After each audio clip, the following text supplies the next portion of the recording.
So I wanted to do an album review today, which is something that's a bit few and far between, but something I have wanted to get back into with certain records I think are worthwhile, and this is a little bit of a different type of review. Today I'm going to be talking about the new Defeated Sanity record entitled Chronicles of Lunacy. Defeated Sanity have been kicking it since 1993, I believe, and since then they have been fairly regularly releasing new material in the tech death, progressive death metal, and brutal death metal subgenres. I covered them back in 2020, and I've been pretty partial to them for many years now, but the reason I wanted to talk about this record is I personally feel like this band does not get the praises sung about them as much as they deserve. I have constantly heard a lot of different tech death bands be brought up throughout the years, and bands that are constantly doing different releases and splits and demos, but most of the time I don't really hear Defeated Sanity get brought up, and I don't think that's fair, because I think that while they aren't reinventing the wheel, they make some of the coolest sounding tech death and progressive death metal mixed with brutal death metal out there. They are very inspired by bands like Suffocation and Devourment, Early Immolation, as well as the works of Cannibal Corpse, and for quite some time they sort of injected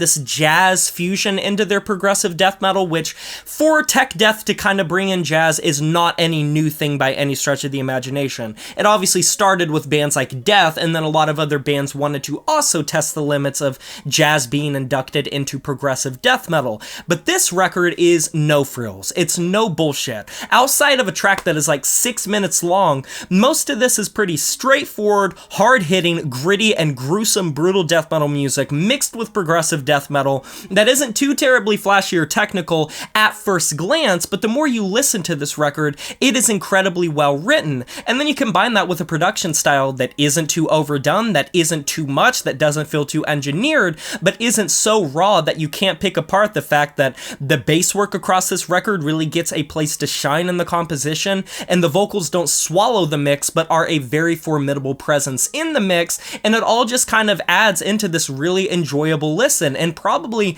one of my favorite death metal releases that I have heard this entire year. Like I said, one of my favorite things about the instrumentation here is the bass work. I think it gets a place to shine hardcore, and I love the fact that there are a lot of sections throughout this entire thing where the composition just breaks apart and the bass takes center stage as this gritty lion sort of presence. And even though sort of the jazz experimentation and other experimentation isn't too terribly present across this record, and it is very in your face and blunt, I think that they really do own that in a great way. So many tech death bands and progressive death metal bands feel like they need to be a wank fest. They gotta play as fast as possible, they don't have any substance to them, and they just end up coming out the other side sounding like just that, a wank fest with no sort of memorability or interesting things to come back to. But I think this record is very re-listenable, but it is also meticulously written. There's a lot put into these riffs. There's a lot put into the various progressions across this entire thing, to where while it is technical in an efficient department, it isn't just coming down to